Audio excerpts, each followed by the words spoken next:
Hi guys, this is Anne and welcome back to my channel. If it's your first time to be here, please don't forget to like and subscribe and also click that bell button so that you will always be updated on whatever I'm going to post here in my channel. Alright, so for today guys, I'm gonna do a Q&A vlog.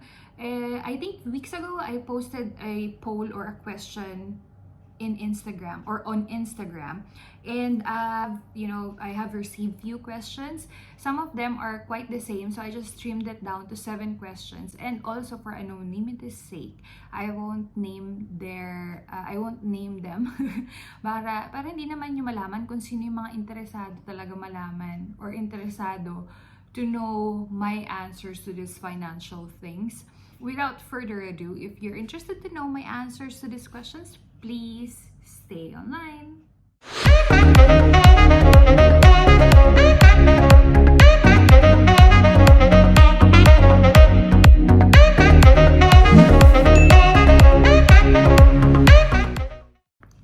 Ayan guys, so as mentioned to you in the introduction, I'm going to answer questions.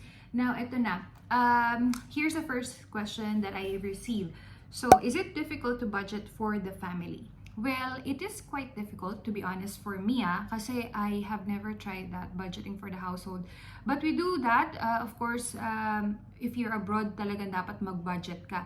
But then again, it's different this time kasi dalawa na kami, and then I'm budgeting for the groceries and all. So, nung umpisa, it's not that easy, but along the way, nakahanap na rin ako ng pattern na susundan ko. And to be honest naman din with you guys, we are not, my husband is a big saver, but he is not the type who will be very strict when it comes to budgeting. But of course, meron lang kumbaga nasa limit.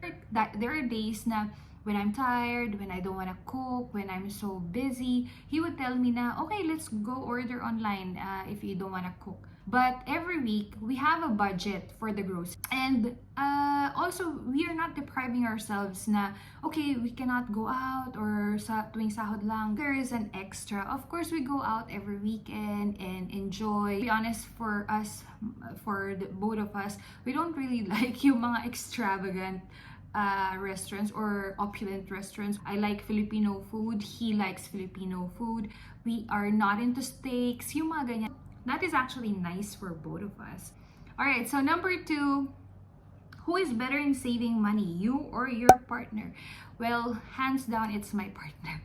So he's a really big saver ever since, and he has a certain goal when it comes to his money, when it comes to our finances. He has a foresight that we have to do this for this, yung mga ganyan. So I'm quite lucky that he's like that, because I know that he's saving up for our future, for the kids, when if ever we'll get one. Of course we want one, but we cannot of course say what future will bring. But yes, so we are saving for those kind of stuff. Right, so number 3, what is your investment tip?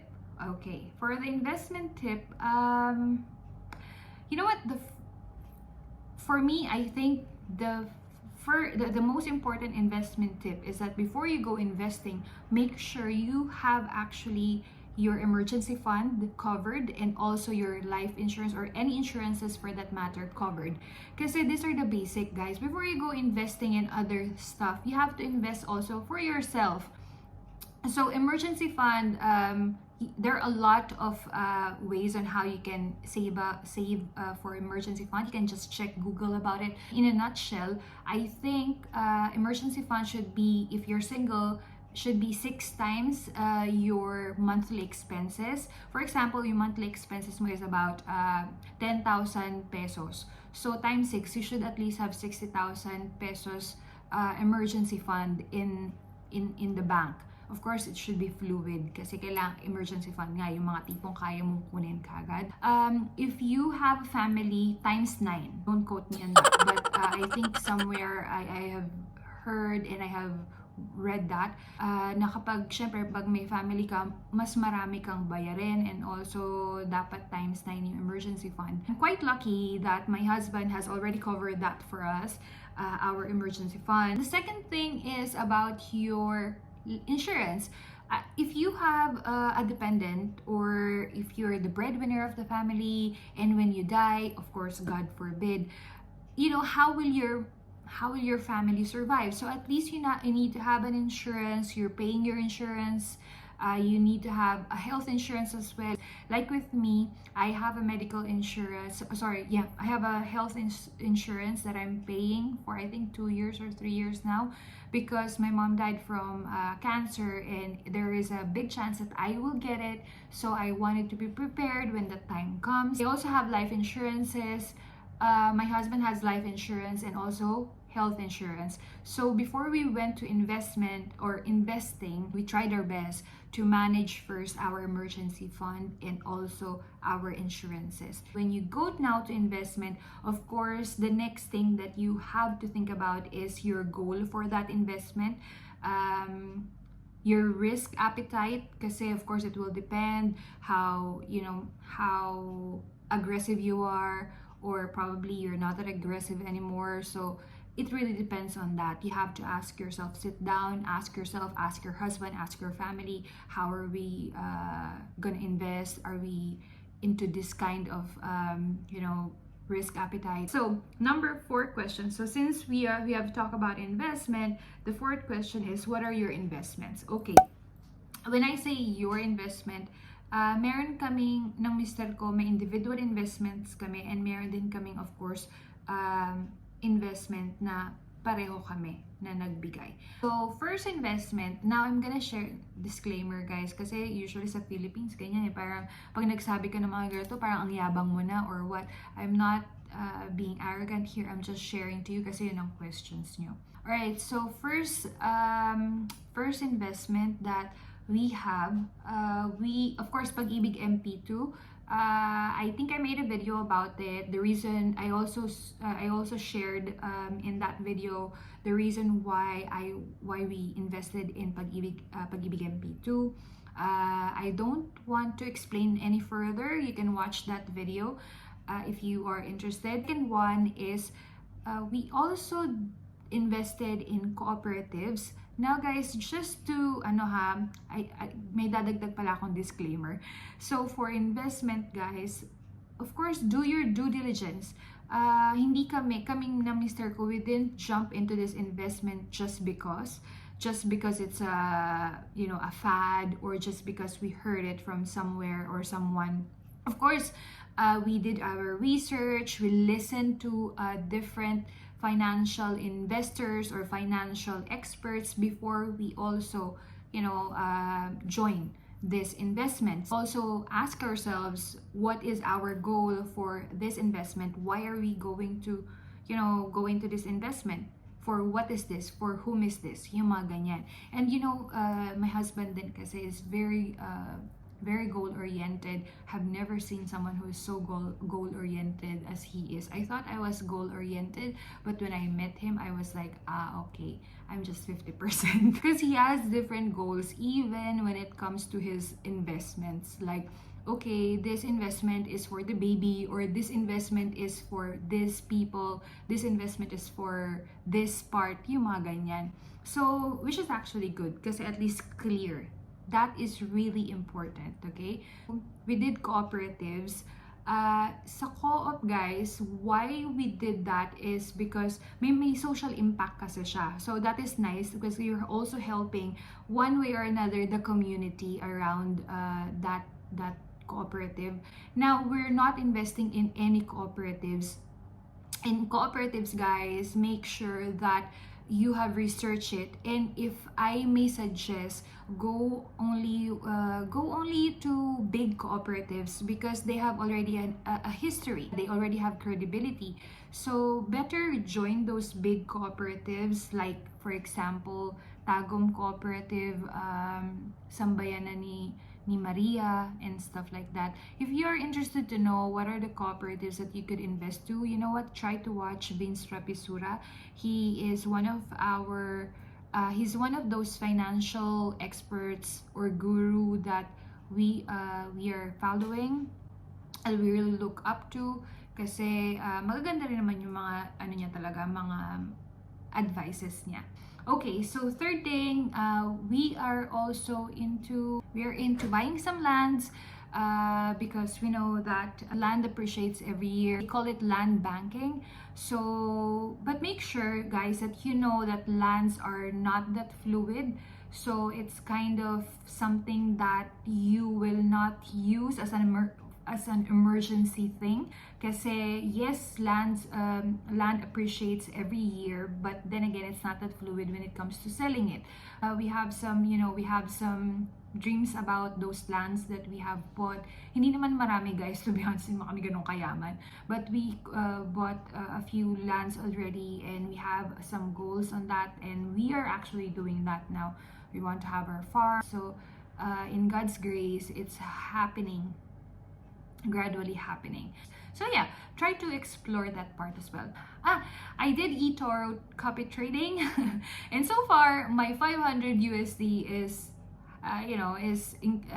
getting money or is gaining interest, so I'm quite happy with that.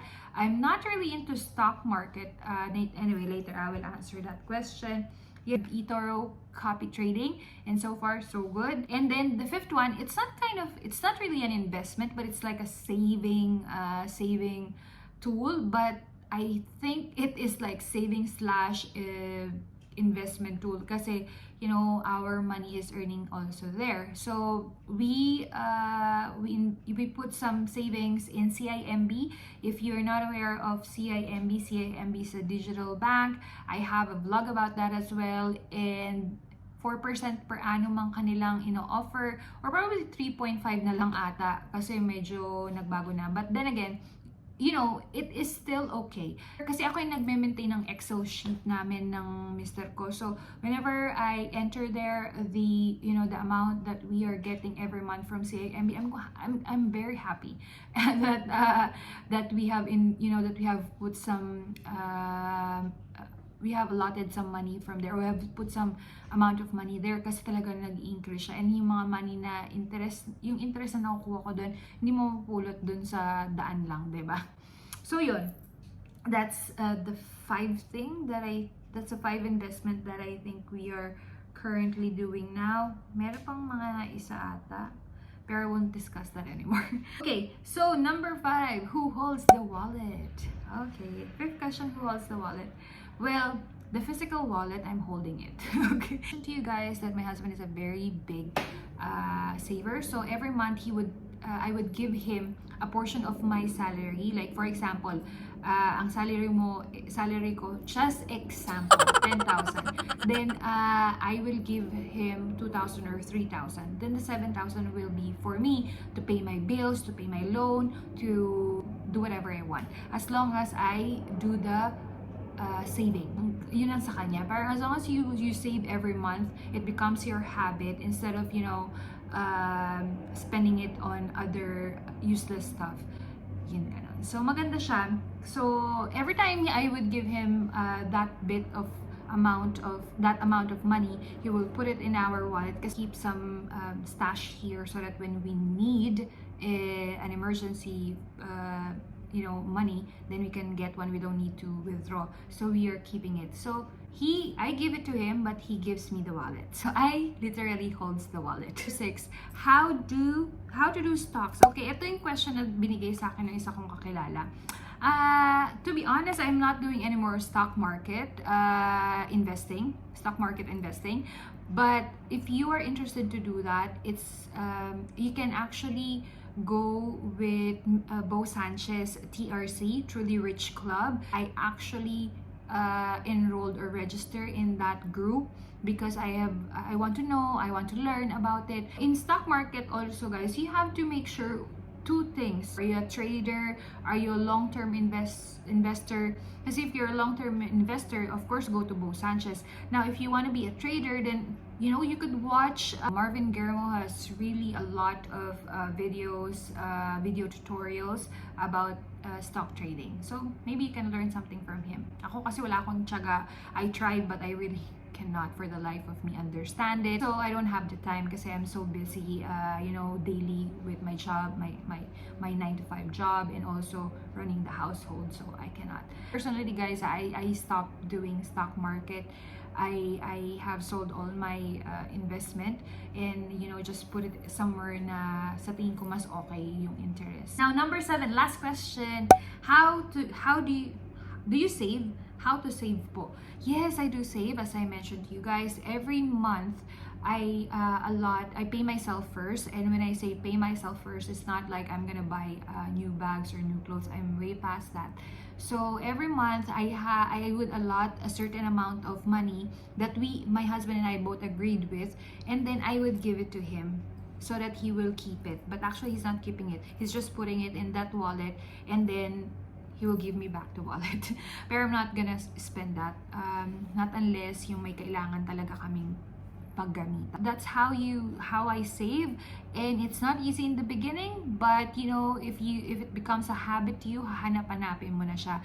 I think before we do saving, you know, naglalagay kami sa mga alkansya, but then again, we realize that natutulog lang yung pera, so we are putting it in an investment tool na nagigain ng interest yung money. Para naman hindi useless yung 5,000 mo dyan, di ba? Or kung nakaipon ka ng 5,000 or 1,000, di ba? Pag na-invest mo siya sa isang investment tool na kikita ka, then, well, by the way guys, when I say investment and earning interest, we are not a firm believer of get rich investments, get quick rich, basta whatever. We never do MLM. I have never done MLM my whole life. I have nothing against these people, but I really am not an advocate of this kind of investment. Tipong magbibigay ka ng ganito tapos 30% ang babalik sa'yo, kasi we both agreed on a certain, you know, we both believe that if it's too good to be true, then probably it's not true. So we are not that. So far hindi pa naman kami na-scam. I'm not saying that all this MLM is a scam, but I'm just saying that kasi the more na greedy ka, the more, di ba, na gusto mo mag-invest sa mga malalaking investment. So far hindi naman kami na-entice. Anyways, that's all for today. And I hope I have answered your questions.